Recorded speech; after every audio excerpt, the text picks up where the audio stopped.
Okay, let's jump right into today's explainer. We're looking at a fascinating case study in classroom management, how Amelia tamed wild kids. This story actually comes straight to us from the bustling fairy tale kingdom of Acedia. It's a perfect look at how to handle absolute chaos with grace, quick thinking, and a little bit of unconventional psychology. Which brings us to the big question for this explainer. How exactly does a princess, someone completely new to formal teaching, step into a room and instantly tame the wildest, most out-of-control classroom in the entire kingdom? It's a real puzzle, one that even seasoned educators struggle with. But as you'll see, the solution we're going to unpack today is nothing short of brilliant. So let's start with Section 1, a royal career change. To really get how she pulled this off, we first need to meet our protagonist, Amelia. She defies literally every expectation you might have of a 24-year-old royal living in a prosperous, castle-filled kingdom. Instead of royal gowns, grand titles, and massive wealth, she actually craved a much simpler existence. So she went with what she called her Plan B. She traded in the tiara for a baker's apron, working grueling 10-hour shifts covered in flour just to pay her bills and live life on her own terms. But baking wasn't her ultimate dream. Amelia really wanted to teach. Her core philosophy is super simple but incredibly powerful. She says, education is the equalizer in this world. It opens every door and teaches how to live. And that deep-seated belief that every single child deserves this opportunity regardless of their circumstances is exactly what motivates her to jump at a sudden, totally unexpected opportunity. Moving on to Section 2, the ominous warning.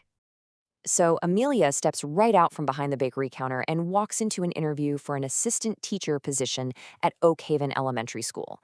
Now, she faces a massive hurdle here. She has zero formal teaching experience, but she absolutely charms the principal by arguing that her real-world experience totally makes up for it. She explains how, during her crazy busy bakery shifts, she's constantly teaching kids how to properly spell tricky words like croissant, Croissant, and even how to count their own change. She basically proves she already has the passion and the natural instinct for education. And guess what? She gets the job. But right as she's walking to her new classroom with another teacher, Miss Martinez, a total suspenseful bombshell is dropped. It turns out the previous assistant teacher didn't just resign. They vanished without a trace exactly 1 week ago. Miss Martinez guiltily confesses to Amelia that this specific class is notoriously special and definitely not in a good way. Which brings us to Section 3, the most challenging class. The absolute second Princess Amelia turns the doorknob and opens that classroom door, she is hit with a deafening wall of sound and just a sheer hurricane of chaos. I mean, just look at what's happening simultaneously in this room. Paper planes are zooming literally right past her head. Over in the corner, girls are loudly gossiping, completely ignoring her. One kid is actually trying to do a handstand on his desk, because why not, right? While his friends are cheering him on. There's another kid crawling underneath the desks, tying his classmates' shoelaces together. Kids are playing catch with paper balls, narrowly missing the classroom fish tank with every single throw. And right in the middle of all of this, a girl with 2 braids is just spinning in circles, screaming at the top of her lungs. It is complete and utter mayhem. Her simple, "Good morning, I am your new teacher," is completely swallowed up by deafening laughter and stomping feet. So I've got to ask you, if you walked into that room, what would you do?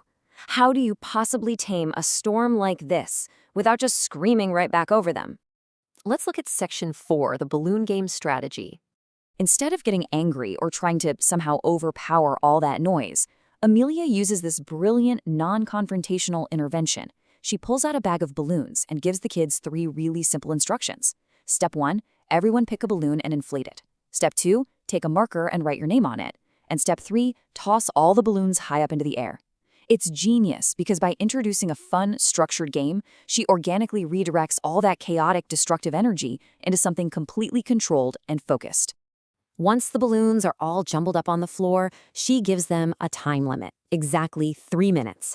Their task? They have 3 minutes to scramble around and find the specific balloon with their own name on it, and the clock starts ticking. Well, the kids go wild. They're pushing, shoving, grabbing balloons, tossing aside the ones that aren't theirs, just running frantically around the room. And the result? Absolute failure. When that 3-minute timer runs out, not a single child has managed to find their own balloon in that massive, selfish scramble. But this is where Amelia executes a total genius pivot. She changes the rules entirely. She tells the kids to stop searching for themselves. Instead, step 1, pick up the balloon nearest to you. Step 2, read the name written on it. And step 3, walk over and hand that balloon to the person whose name is on it. In an instant, she shifts the entire dynamic from frantic competition to simple cooperation. And the crucial point here is the result of that tiny rule change: immediate success. Within seconds, not minutes, but seconds, every single child in that room is holding their own balloon. By helping each other, they solve the puzzle instantly. And just like that, the wildest class in the school is suddenly quiet, organized, and paying complete attention to their new teacher. This leads us right into Section 5, the secret to happiness. Now that Amelia has their undivided attention, she delivers the emotional and philosophical anchor of her entire strategy. She looks at her previously wild students and gives them this truly beautiful metaphor. She tells them, these balloons are like happiness. When we run around like crazy searching only for our own happiness, we can't find it. But if we care about others and help them find their happiness, they help us find our own. It is an incredibly powerful way to teach empathy and community to kids who were literally, just moments ago, throwing things at a fish tank. Finally, Section 6, winning with Plan B. We actually get to see the real-world outcome of Amelia's incredible pedagogical instincts shortly after this, when the principal walks in, and he is absolutely astounded. I mean, he has never seen this notoriously difficult class so quiet, so engaged, and so well-behaved. Right on the spot, in a massive victory for our protagonist, he offers Amelia, the former royal-turned-bakery worker, a full-time teaching position at Oak Haven Elementary. Amelia accepts, realizing she has finally found her true calling. Her story proves that sometimes the path to a happy life isn't straight, but with courage, we can always reach our goals. She really showed that stepping away from a comfortable royal life, braving the uncertainty of paying her own bills, and leaning into her Plan B was exactly what she needed to do to fulfill her purpose. So, I want to leave you with this final thought to take away from our explainer today. It's a question you can apply to your own daily life, your own workplace, or even your own household. Next time you face absolute chaos, will you scramble to search for your own balloon, or will you stop and help someone else find theirs?